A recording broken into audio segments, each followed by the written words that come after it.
사랑하는 부모님과 가족의 건강을 위해 건강 365 좋아요와 링크 공유 부탁드립니다. 건강 365 예! 코로나19의 위기 경보가 심각으로 격상된 상태입니다. 위기 경보가 심각이었던 신종플루 때를 떠올리게 되는데요. 어떻게 이해할지 우리가 할 수 있는 노력에 대한 말씀도 듣겠습니다. 한양대학교 병원 감염내과 김봉영 교수 전화 연결합니다. 안녕하세요. 네, 안녕하세요. 교수님도 많이 피곤하시죠? 요즘 의료진들의 피로감도 사실 걱정입니다. 아이고, 네, 전국 각 병원에서 지금 비상근무 체제를 도입한 지 벌써 한 달이 되었습니다. 네. 그런 만큼 의료진들의 피로감이 축적되고 있는 것이 사실이고요. 국내 의료진 모두가 힘들겠지만 특히 국가지정 음압격리병상에서 근무하는 의료진이나 대구 경북 지역의 의료진 등 확진자를 직접 진료하고 계신 의료진들의 경우 그분들의 사실 소진이 매우 걱정되는 상황입니다. 네. 힘드시겠지만 많이 애써주시기 바랍니다. 어떠세요? 증상이 있을 때 일단 병원부터 오지 말고 1339 전화 상담부터 하시라는 말씀을 계속 드리고 있는데요. 이 부분에 대해서 우선 짚어주시면 좋겠습니다. 어떻게 하라는 거죠? 네, 잘 알려졌다시피 전파력이 매우 높은 바이러스거든요. 네. 때문에 만약에 바이러스에 감염된 사람이 무작정 병원에 방문할 경우에 의료진이나 병원에 방문하는 다른 사람을 감염시킬 수 있는 우려가 있고 또한 반대로 타인에게 본인이 감염될 가능성도 있겠죠. 네. 때문에 발열이나 호흡기 증상이 있다면 본인의 증상에 따라서 어떤 행동을 취해야 할지 예를 들어서 집 근처에 안전하게 선별 진료를 받을 수 있는 기관이 어디에 있는지 그런 것 등을 1339를 통해서 좀 안내받을 수가 있으시거든요. 네. 그러기 때문에 1339에 미리 좀 전화를 하시고 그에 맞게 행동하는 것이 좀 필요하겠습니다. 네. 그러니까 집 근처에 선별 진료소가 어디에 있는지 좀 알아보기 위해서 1339 전화 상담부터 하시는 게 도움이 되겠네요. 네네네, 맞습니다. 네. 일단 독감은 고열이라는 특징이 있지만 감기와 코로나19의 증상을 구분하는 게 일반인들 입장에서는 어려운 게 사실이죠. 네, 감기나 독감 그리고 코로나19 모두가 고열과 기침, 인후통을 주증상으로 하기 때문에 증상만으로 구분이 불가능합니다. 네. 이거는 일반인들뿐만 아니라 전문가들도 마찬가지인데요. 때문에 이 바이러스 컨트롤하기 이것 때문에 좀 매우 어렵습니다. 네. 이럴 때 감기 기운이 좀 있는 것 같다 싶으면 집에서 며칠 쉬면서 스스로 자가 격리하는 노력이 있어야 하고요. 또 2, 3일 쉬었음에도 기침과 같은 호흡기 증상이 있을 때 동네 병원을 비롯해서 병원부터 가지 말고 1339로 전화해서 증상을 말씀하시라는 그런 얘기잖아요. 그렇죠? 네, 맞습니다. 네.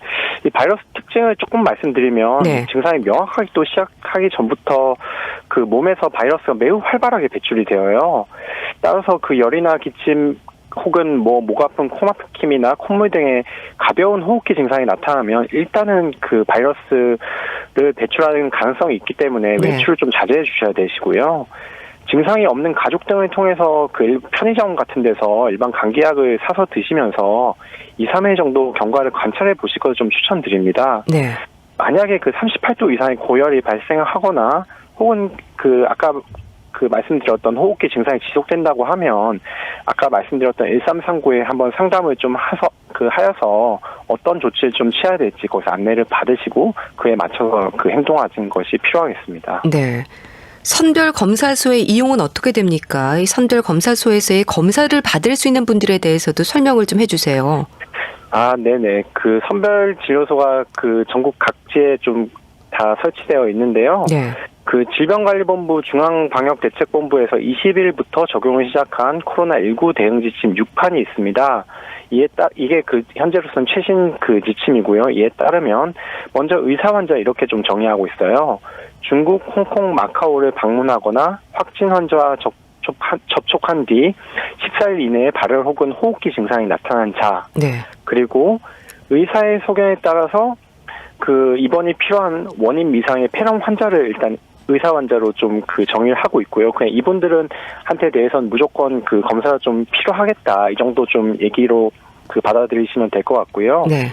이 외에도 조사 대상 유증상자라고 의심은 조금 덜 되긴 하지만 그래도 필요한 경우에 따라서 조사를 해볼 수 있겠다. 이런 또 환자들이 있는데 이분들은 어떻게 정의를 하고 있냐고 하면 중국, 홍콩, 마카오 이외의 코로나19 발생 국가 방문 14일 이내에 발열 또는 호흡기 증상이 나타난 자 혹은 기타 의사의 소견에 따라서 코로나19가 의심되는 환자로 정의를 하고 있습니다. 네. 여기에 해당되는 분들 모두가 선별진료소에서 진료를 받고 그리고 의사의 판단에 따라서 그 검사를 받을 수가 있겠습니다. 네. 선별 검사에서 결과가 나오기까지도 시간은 좀 걸리죠. 네, 그 채취한 검체를 이용하여서 PCR이라는 검사를 수행을 하는데요. 네. 검사 수행에 약 6-6시간 정도가 소요된다고 합니다. 근데 이게 순수하게 검사에 소요되는 시간이거든요. 그러니까 그 검체를 이동시키고 검사를 위한 준비를 하고 결과를 해석하는 시간도 필요한 거죠. 네. 그것까지 고려하면 실제로 현장에서는 8시간 이상, 길게는 24시간까지 소요된다고 좀 생각하시면 되겠습니다. 네. 근데 음성이라는 결과가 나왔다가 2차 검사에서 양성으로 나오는 건 어떤 경우인가요?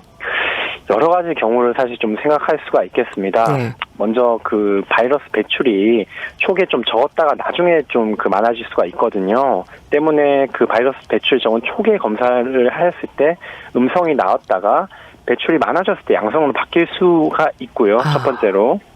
그리고 우리가 검체를 채취한 부위에 따라서 조금 다를 수가 있습니다. 네. 예를 들어 바이러스가 상대적으로 적은 부위에 채취를 하였을 때 음성이었다가 상대적으로 좀 많은 곳에 채취하였을 때 양성으로 나올 수도 있겠고요. 네. 또는 검체를 다루는 과정에서 뭔가 문제가 발생을 하여서 그래서 양성이어야 되는데 음성으로 나오거나 혹은 반대의 경우가 생기거나 그럴 수도 있습니다. 네. 그럼 음성이라고 나왔다고 아주 안심해서는 안 되는 거겠네요. 네. 안타깝지만 네, 그렇습니다. 현재로서는. 네. 위기 경보가 심각으로 격상이 되면서 불안감이 커지고 있습니다. 교수님이 심각이 주는 의미가 뭔가요? 우선 위기경보 심각이라는 의미는 지역사회 감염이 이제 본격적으로 이루어져서 전국적인 확산이 매우 우려되는 상황이라고 이해를 하시면 되시고요. 네. 가장 큰 점은 결국엔 행정 시스템의 변화입니다. 컨트롤 타워가 이때까지 보건복지부에 있었는데 이제 행정안전부를 포함한 범정부 대책지원본부로 넘어가야 되는 거고요. 네. 책임자는 복지부 장관에서 국무총리로 바뀌게 되는 거죠. 그렇게 됨으로써 이제 국가 여러 가지 행정 체계가 보다 좀 더 광범위하게 움직인다 이렇게 좀 생각하시면 되시겠고 그에 따라서 이제 휴교나 아니면 대중교통 운행 제한, 비행기 제한 등등의 보다 강력한 조치가 보다 적극적으로 이제 고려되는 그런 시점으로 이해를 하시면 되겠습니다. 네. 방역 체계의 방향이 좀 달라진다고 봐야 하는 것 같은데 봉쇄를 유지하고 피해를 최소화하는 정책으로 이어진다는데 어떤 조치들이 이루어지는 걸까요? 기존에는 우리가 노출원을 파악을 해서 접촉자 관리에 집중을 하였지 않습니까? 네. 그런데 이제 이렇게 되면 워낙에 하나의 발생자와 접촉자에 대한 소모되는 투여되는 인원과 비용이 너무 많이 들어요. 근데 이렇게 이제 지역사회 감염이 본격적으로 이루어진다는 뜻은 이제 그런 양이 많아져서 저희 방역 체계가 감당을 하지 못하는 그런 상황까지 이를 수가 있다는 얘기거든요. 네. 때문에 앞서 말씀드린 이제 노출원 파악과 접촉자 관리 전략은 효과를 좀 기대하기 어려운 상태고 이제는 좀 보다 강력한 이동 제한과 함께 의료 시스템의 구체적인 역할 분담이 이루어질 그런 단계라고 보시면 되십니다. 현재 논의 중인 것으로 알고 있는데요. 이제 고위험 환자들이 일반 의료기관에서 안전하게 치료를 받을 수 있도록 발열 그리고 호흡기, 선별진료 전담하는 의료기관을 지정할 예정으로 알고 있고요. 네. 그리고 아직까지 완전히 합의가 이루어지지 않은 것으로 알고 있는데 코로나19 치료병원 등이 좀 더 구체적으로 지정될 전망으로 보고 있습니다. 네. 신종플루 때도 위기 경보가 심각이었습니다. 메르스 때는 주의 단계였는데요. 신종플루와 메르스 때와 비교하면 어떨까요? 2009년도 신종플루 때는 지역사회 감염이 전국적으로 확산이 되었었죠. 아주 수많은 사람들이 감염되었던 것으로 기억을 하고 있는데요. 네.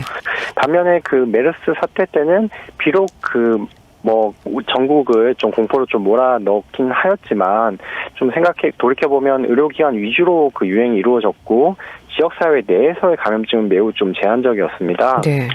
이번 코로나19의 경우는 지역사회에 지금 현재 급속히 퍼지고 있지 않습니까? 이렇다는 점에서 신종플루 때 유행 양상과 보다 좀 더 유사하다고 볼 수가 있겠습니다. 그럼 사망률로 볼 때는 메르스보다 낮은데요. 이게 심각 단계인 건 이유가 뭘까요?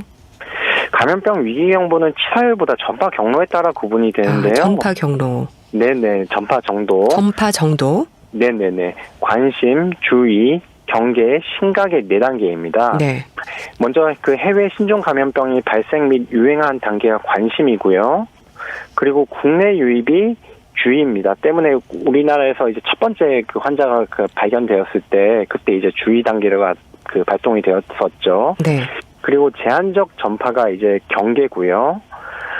지역사회 전파 또는 전국적 확산이 그 되는 시기를 저희가 심각으로 그렇게 보고 있습니다. 네. 감염 속도가 빠르다는 건 뭘 의미할까요? 아마 뉴스를 통해서 그 잘 접하고 계시겠지만요. 매일 신규 발생자가 전날에 비해서 급속도로 증가를 하고 있습니다. 그 매우 좀 우려스러운 일인데요. 그 감염된 사람이 다른 사람들에게 전파하고 또 그렇게 감염된 사람이 또 다른 사람에게 전파하는 그런 식으로 되기 때문에 뭐 그 먼저 한 사람부터 시작되었다고 하더라도 그 사람이 하루에 그 몇 명은 만날 테니까 그리고 또 만난 사람이 또 이제 많은 사람들 만날 것이지 않습니까? 네. 그렇기 때문에 참 그 속도가 그 빠르게 될 수밖에 없습니다. 특히 또 신종 바이러스다 보니 모든 사람들이 이 바이러스에 대한 면역력이 없어서 그렇기 때문에 그 접촉을 하면 이제 그 발생을 할 그 발병으로 이어질 확률이 높아지게 되는 거죠. 그렇군요. 미국에서는 코로나19 세계적 대유행병에 대한 대비를 시작했다는 말도 하고 있습니다. 이건 어떤 의미로 봐야 할까요? 사실 이 바이러스가 처음 이제 그 알려졌을 때부터 이제 팬데믹이라고 불리는 전 세계적 유행이 어느 정도 예측은 되고 있었거든요. 네. 이것이 이제 좀 현실화되는 시기라고 좀 받아들이시면 되겠습니다. 그런 시기인 만큼 바이러스 전파 방지를 위한 개별 국가의 노력도 중요하지만 이제 긴밀한 국제적인 공조도 본격적으로 좀 고려하고 있는 시기다. 이 정도로 이해하시면 되겠습니다. 네. 감염병에 있어서 면역력에 대한 지적이 나오고 또 노인들의 위험이 특히 강조가 되고 있습니다. 코로나19 역시 주로 노인들에게 위험이 강조가 되고 있었는데 근데 요즘 어린이 환자도 나오고 있거든요. 그래서 어린 자녀를 두신 부모님들이 걱정이 많으신데 어떻게 이해하면 될까요? 일단은 그 새로운 바이러스고 모든 사람들이 이에 대한 면역이 없기 때문에 남녀노소 가리지 않고 감염을 시킬 수 있습니다. 다행인 점은 현재까지 데이터를 볼 때 그 어린이들에게선 성인에 비해 증상이 비교적 경미할 것으로 예상이 되고 있거든요. 네. 하지만 그 면역력이 약한 노인이나 기저질환이 있는 분들의 경우 이러한 감염증이 걸렸을 경우 보다 치명적일 수 있습니다. 실제 국내 사망자들 대부분 또 청도 대남병원 그 입원 환자였죠. 때문에 그 고령이나 기저질환이 있는 분들께서는 특히 더 주의하셔야 될 필요가 있겠습니다. 네. 사실 어린이들의 경우에는 경미한 증상으로 지날 수 있다는 게 좀 다행스럽지 않을까 싶기도 한데요. 그래도 역시 조심을 해야 되겠죠. 네, 그 사실 신종 바이러스이기 때문에 모든 것이 불확실합니다. 현재까지 지금 알려진 데이터가 있기는 하지만 아직까지 그 밝혀지지 않은 부분들이 훨씬 더 많은 것이고요. 앞서 말씀드렸다시피 현재까지 그 알려진 바로는 어린이들에게는 성인에 비해서 좀 비교적 증상이 경미한 것으로 나와 있긴 하는데 그것도 그 결국에는 조금 더 시간이 지나야지 좀 더 확실해지는 문제이기 때문에요. 네. 우선 뭐 조심하시는 게 그게 좀 필요하겠습니다. 네. 대구 지역 신천지 교회 유증상자들에 대한 검사가 진행이 되면서 확진자 수가 더 늘지 않을까 싶은데요. 어떻게 보시나요? 네, 모두가 그 우려하고 있는 부분이죠. 그 현재 많은 분들이 자가격리 하고 계실 것인데 그 전에 이분들이 또 다른 분들을 이미 전염을 시켰을 거란 말입니다. 그래서 그리고 그 전염된 분들이 또 다른 분들을 접촉하고 전염시키는 과정들이 지금 현재 우리 국내에서 일어나고 있을 것으로 예상이 되고 있습니다. 네. 때문에 그 전국적인 확산이 아주 매우 우려스러운 상황이고요. 증상이 명확해지기 전부터 바이러스 배출이 활발히 일어나기 때문에 지금 현재 이런 일들이 벌어지고 있는데, 네, 그 전국적인 유행 이제 앞으로 이번 주가 매우 고비라고 하지 않습니까? 네. 네, 정말로 그러한 상황이라고 생각하고 있습니다. 네. 정부의 노력과 함께 우리 국민들의 협조도 절실한데요. 근데 야외에서는 감염이 안 된다. 뜨거운 물을 마시면 예방이 된다는 말도 합니다. 어떻습니까, 교수님? 이런 말들. 사실 이럴 때일수록 근거 없는 미신이나 가짜뉴스는 좀 자제해야겠습니다. 네. 밀폐된 실내보다 당연히 그 야외에서 감염이 일어날 확률이 좀 적을 것으로 예상되기는 하지만 비말의 경우 재채기를 할 때 2m 이내의 사람을 감염시킬 수가 있거든요. 따라서 비록 야외에서 활동한다고 할지라도 밀집된 공간에서 있으면 감염이 당연히 발생을 할 수가 있습니다. 네. 때문에 아무리 야외에서 활동을 한다고 하여도 마스크 착용은 반드시 좀 해주셔야 되시겠고요. 네. 네, 다른 좀 근거 없는 그런 미신들은 좀 가급적 좀 SNS 퍼지고 있는 그런 것들 좀 자제해 주셨으면 좋겠습니다. 네. 아무래도 이게 호흡기 감염병이라는 걸 잊지 말아야 할 텐데요. 그러니까 마스크를 쓰고 손을 잘 씻는 일이 위험을 줄일 수 있는 가장 수월하면서도 중요한 노력인 건 맞는 거죠?